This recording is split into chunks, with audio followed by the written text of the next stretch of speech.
Good morning, students. How are you all? Hope you all are doing good. Okay.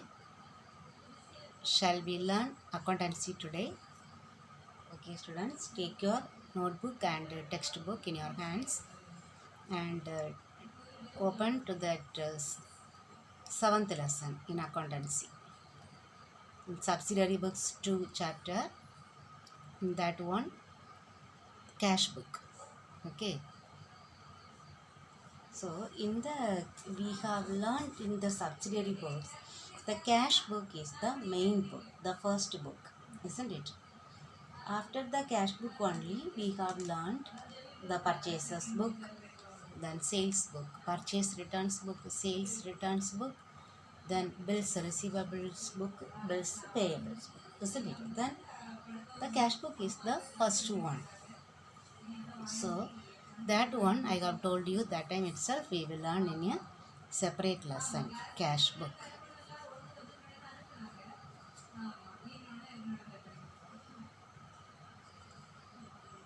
Cash book.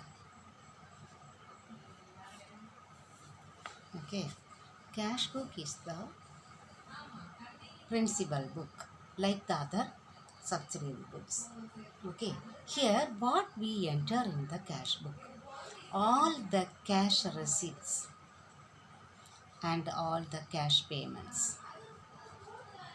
Okay, all the cash dealings, whether it is revenue, capital, whatever it is. If we purchase land also, we will write if we have paid cash. Okay, here cash book, when we say, we should think that it includes the bank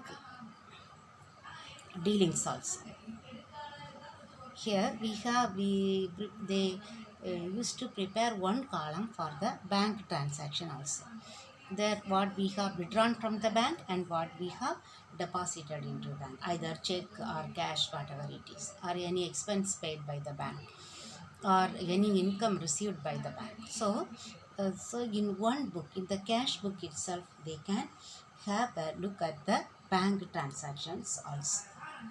Okay, so all the cash receipts and cash payments will be entered in the cash book. Okay, here either it may be cash sales or that receipts from the debtors. Okay, or any other income that we receive. Then all the payments, either it may be cash payment for the purchases, or cash payment for the creditors, or we may make any payment for any expenses. Okay, so all these will be entered in this cash book. Here we can say it is a subsidiary book, one of the subsidiary book, and we can say this is the principal book, main book. Okay, because why it is called principal book? Because we never prepare another account, cash account. Because this cash book, unlike the other books, that subsidiary books, this cash book have two sides, debit side, credit side. But there the purchase book, sales book and all having one side only. Okay, only one side, one page only we use. But this cash book takes the form of cash account. That is why it is called the principal book of account. Okay, it is a ledger account also, we can say. Not a book, simply we purchase book, if we say, we write only the name of the creditors, or sales book, the name of the debtors we write. But here we take two sides, both the sides of the pages, and we write the right side credit, left side debit. Okay, it is looking like a account, ledger account.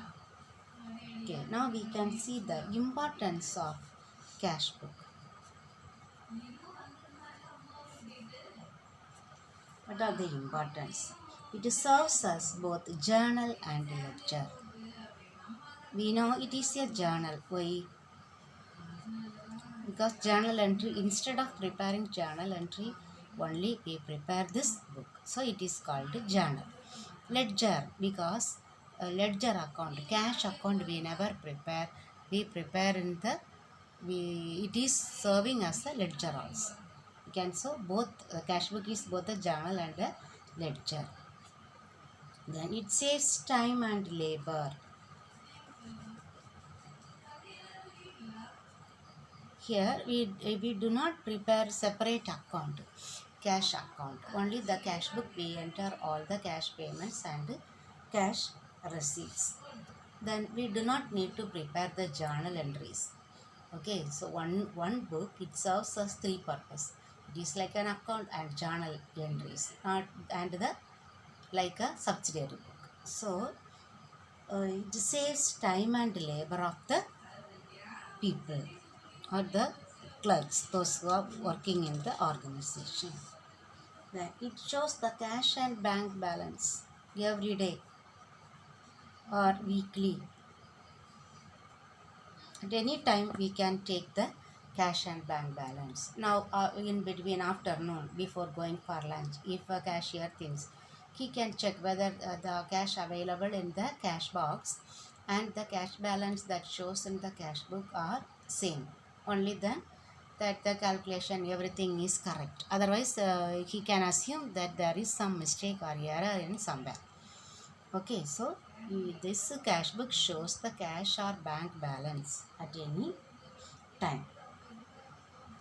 Just we balancing, no? But through balancing we can calculate the balance, cash balance or bank balance. Benefit of division of labor.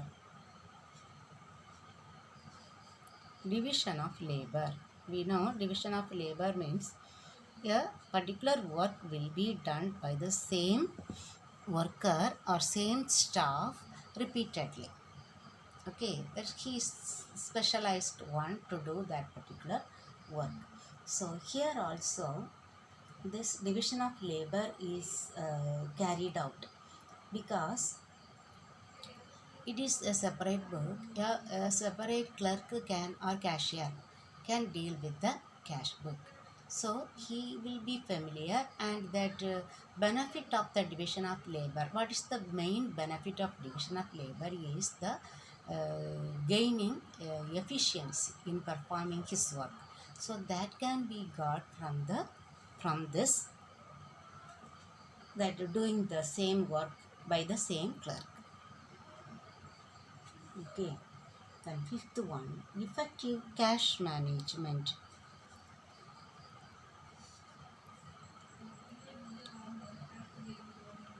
Here we can find out what are the cash payments, what are the cash receipts, whether we have received many amount from the debtors or whether we have paid amount for our creditors.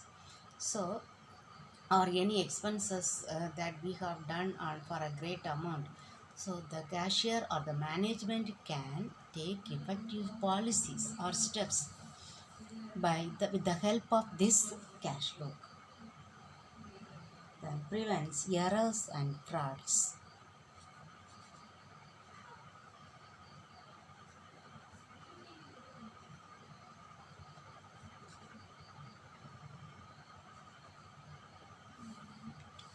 Prevents errors and frauds.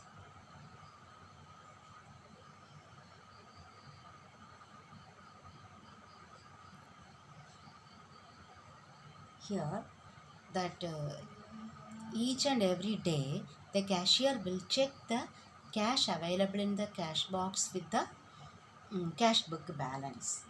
Okay, so if any difference between these two, he can check or he can point out, he can locate the error where he has committed an error and he can rectify that one. Okay, so it prevents the errors and frauds.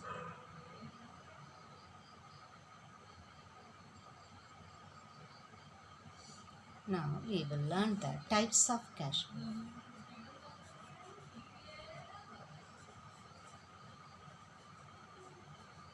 Three kinds of cash books are available.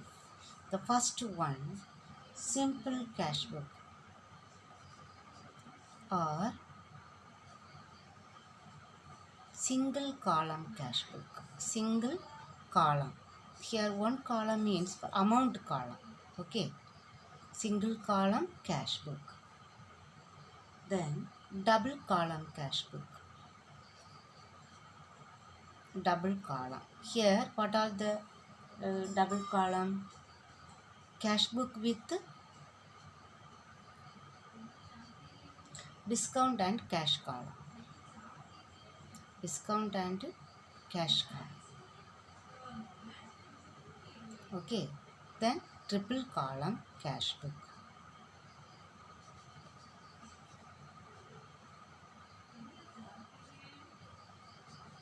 Here what are the triple column or three column cash book? Cash book with cash, bank and discount card. Cash, bank and discount card. Okay, now we will learn the first one, simple cash book or single column cash book.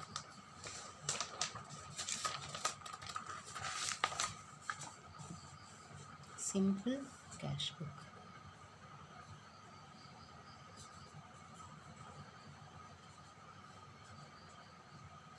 Or single column cash book.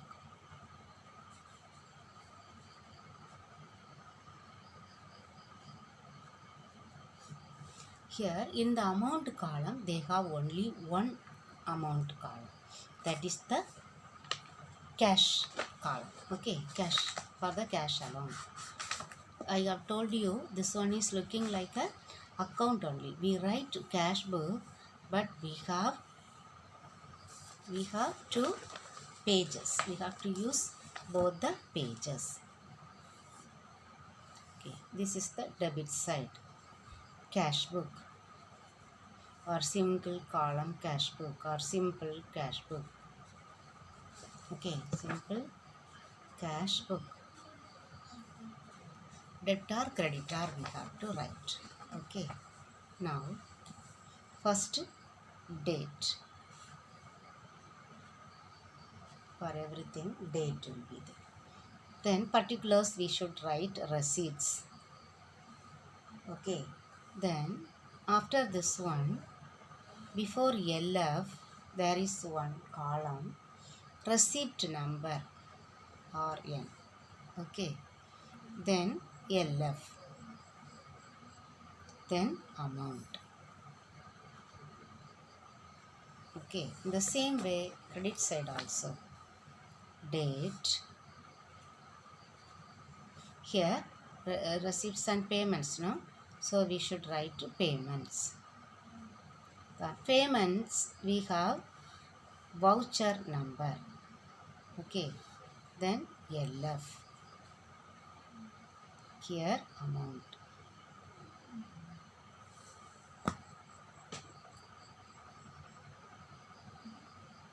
Okay, in the simple cash book, we know what we have to write in the date column. Date column, that the date of transaction will be entered. Then in the receipts we should that first we should differentiate whether it is a receipt or it is a payment. Okay, if it is a receipt then we should write on the debit side. If it is the payment we should write on the credit side. Then date we enter first, then next we write what it is the cash sales. Here you have to think about the journal entry. Okay, if you know the journal entry only you can post it correctly. Okay, otherwise at least you should know whether it is a receipt or payment. Then LF we know that receipt number. The receipt number for cash receipt, there will be a receipt number that we have to enter as evidence. Okay, then LF will be written at the time of posting. Then in the same way the amount also we have to enter there. Okay, in the same way we have to enter the credit side also for all the payments. Okay students, now we should balance them. Okay, balance the ledger account or this one, this cash book. We should check which side we have more total, then the same total will be written on the other side also. So which side we have less total, there we should write the balance. If it is credit side less total, usually the cash book will show only the debit balance. Okay, so credit side only we should write the balance. That means debit will be more, only then we can say it is debit balance. In ledger account, ledger lesson we have learned. Okay, so credit side we should write at the end of the month. If it is October, 31st October, by balance carried down, we have to close, we have to write the balance amount. Then in the next month first day we should write to balance brought down. So that shows that when we have debit balance. Okay, that is called balancing the cash book. Now we will see one illustration.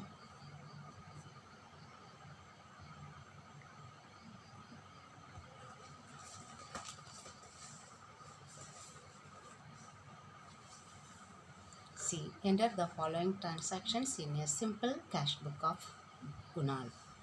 2017 January January 1, cash in hand. Received from Ramesh with then paid rent on 7th, sold goods for cash on 8th, paid Mohan on 10th, purchased furniture for cash on 27th, paid salaries. Now we should write. Here they have shown one page, but we have to use both the pages. Account it is.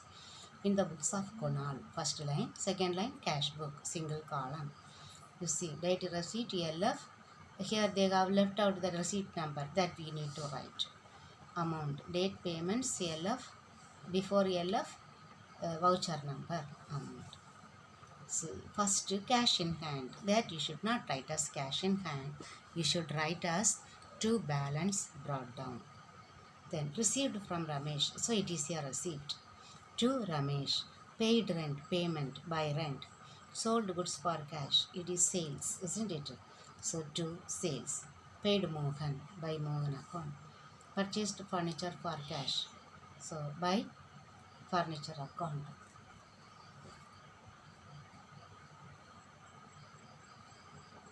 Paid salaries by salaries account.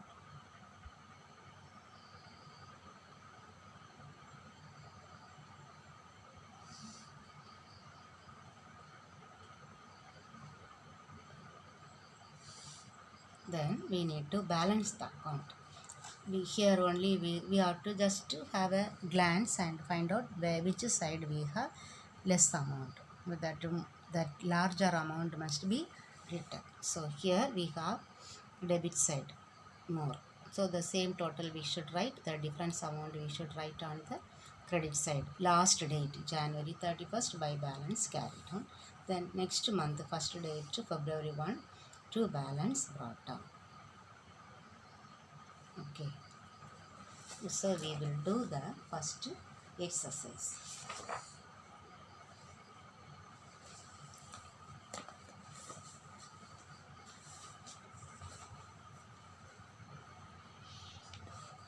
Enter the following transactions in a single column cash book of Seshadri for May 2017.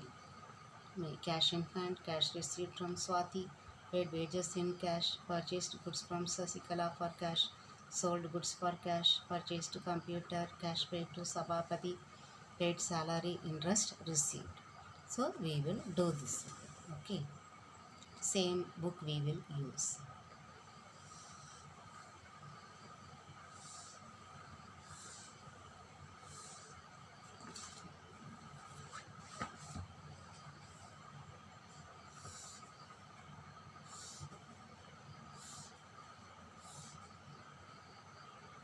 First one, cash in hand, isn't it? Date 2017 May 1. Cash in hand, how we should write to balance brought down. 40,000. Cash received from Swati. Date 5 to Swati's account. 4,000. Paid wages in cash payments. Okay. So by first we will write the date. May 7 by wages 2,000. Purchased goods from Sasikala for cash. So for cash we are purchased, so it is by purchases. If it is credit, it will not come. Okay. Only cash receipts, cash payments. Sold goods for cash. It is sales debit side. Date 15 to sales 9,000. Purchased computer payments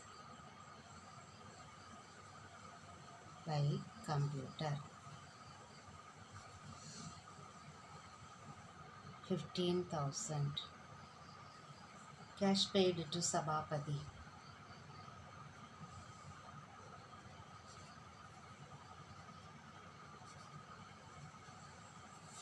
Sabapati 5,000.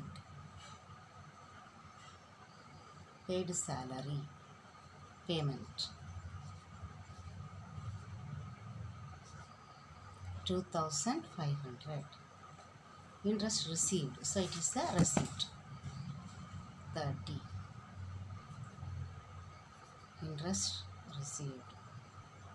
Simply interest also you can write 500. Okay, now we will balance. Credit side 44, 40, 50, 3,000. Here less. So we will write the larger amount first.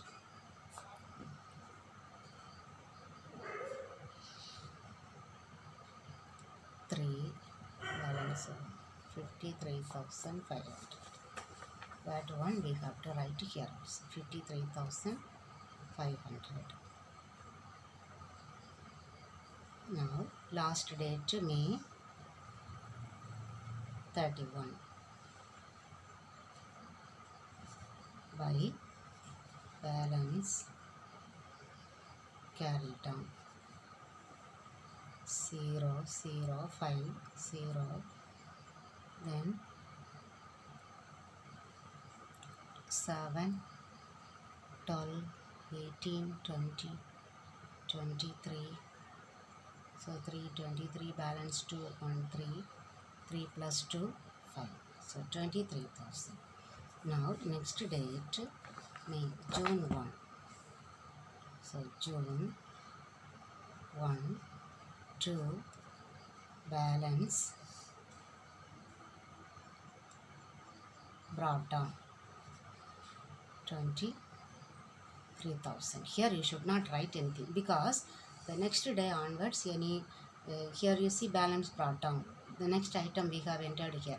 So here you should not draw anything, but we can close the account. Close the book. That's it. Okay. Because our problem is. Okay students, I think you might have understood this one.